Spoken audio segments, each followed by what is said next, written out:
Hello and welcome to this week's edition of Checks and Balances TV. Today's program is entitled The Bailout Update, Why American Taxpayers Will Never Be Fully Repaid. So let's see how today's news may impact your financial future. U.S. taxpayers are still owed almost $133 billion from companies who were bailed out by the federal government in 2008, and some of that money will never be recovered. This unfortunate news was revealed on January 26th by Christy Romero, the acting Special Inspector General of the Troubled Asset Relief Program, also known as TARP.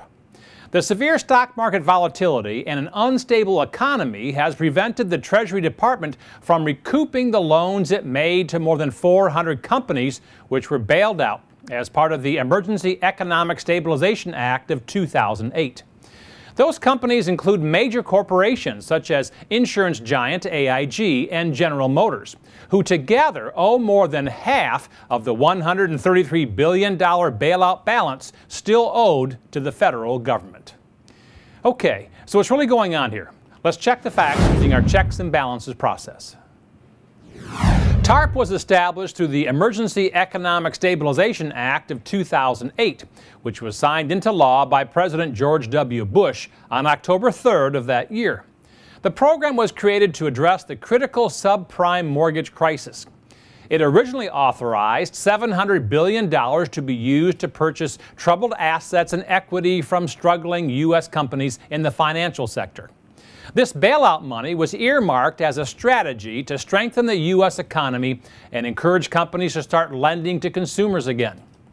The Dodd-Frank Wall Street Reform and Consumer Protection Act later reduced the amount authorized from $700 billion to $475 billion.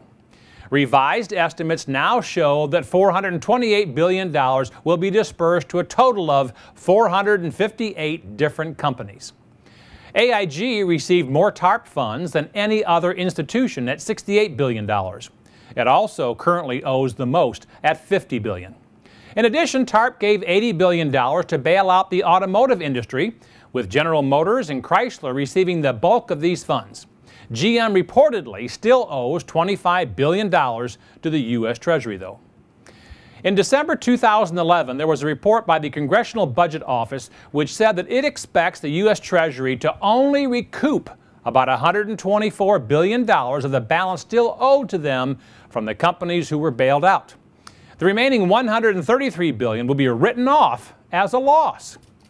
And an additional $14 billion of TARP funds is still to be paid out through 2017 to fund mortgage programs and investment partnerships. Now, the total cost of the TARP program to the American taxpayer after all of the loans are repaid is projected to be about $34 billion, according to the CBO. And by the way, that number is $15 billion more than the previous estimate and was revised to reflect a drop in the market value of the government's investments in AIG and GM, among other things. Okay. So now that we've checked the facts, let's balance this news using our checks and balances process to determine what action you should take today. When those troubled companies were bailed out with loans from the federal government, some of the larger corporations like AIG and GM converted most of what they owed into common shares of stock. Unfortunately, those shares are trading at or below what the Treasury paid for them. After GM's bankruptcy and reorganization, the Treasury Department agreed to sell 358 million common shares of GM stock during its initial public offering on November 17, 2010, at $33 per share. That left the government with a loss of about $10 billion. The Treasury is trying to wait to sell the rest of their shares at or above the issuing price to minimize the loss on the taxpayers' investment. And of course, this could take years, if it happens at all, considering the current price of GM stock would need to more than double just to break even. Treasury Department spokesman Matt Anderson said they will balance the important goals of selling our investments as soon as it makes sense to maximize the value for taxpayers.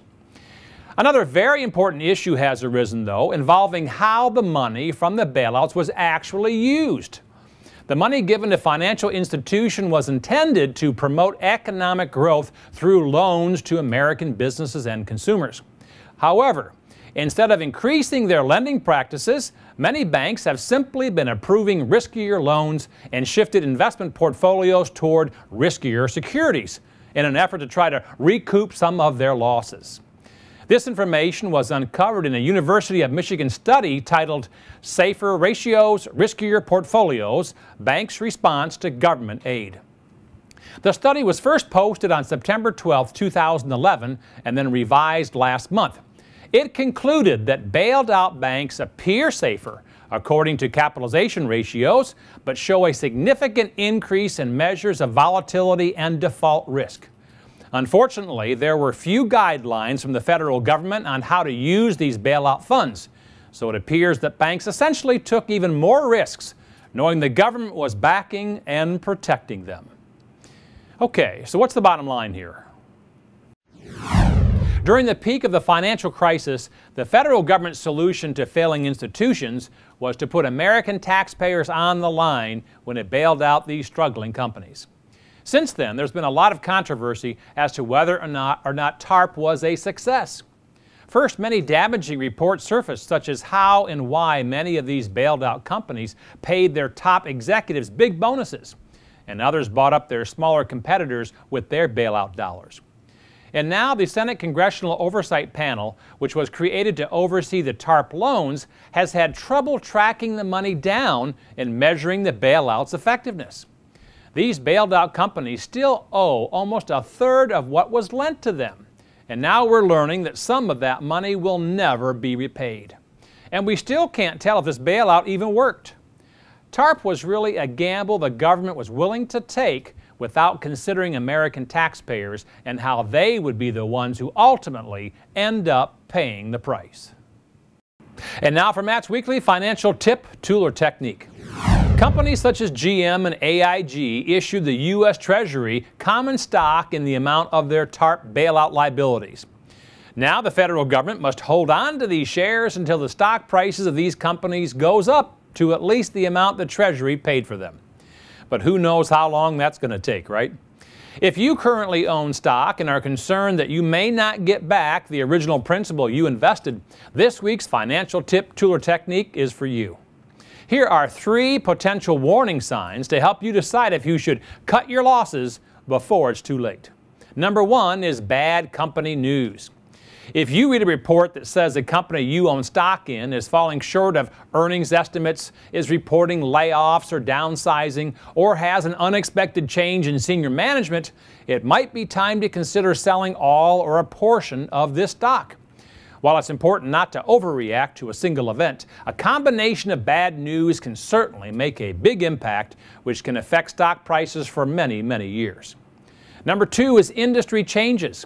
Sometimes a company you're invested in can be hurt by unforeseen industry changes. An example would be the financial struggles of the U.S. auto industry, due in part to increased competition overseas.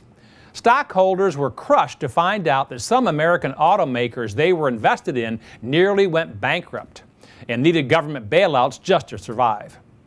And number 3 is downward trends. Small losses can add up over a period of time. Look at your stocks, and if any of them have been losing market share or value over a period of time, examine these trends carefully and determine whether or not you're more comfortable waiting for things to hopefully turn around, or if cutting your losses now is a better idea. The stock market is really a gamble for many people who do not know enough about the companies they're invested in. Winning with stocks can be difficult at times, especially when there is so much market volatility. By becoming a more informed investor, you can make better choices with your money and your investments. Be sure to log on to our website and download our featured report, The Truth About Stocks, a free report that reveals how to become a more savvy investor when picking the right stocks for you and your future. And finally, remember that only you can control your financial future. You can succeed. You just need confidence and determination. I'm Matthew J. Reddick from Checks and Balances TV. Until next time, dump debt, invest wisely, believe in yourself, and make it happen.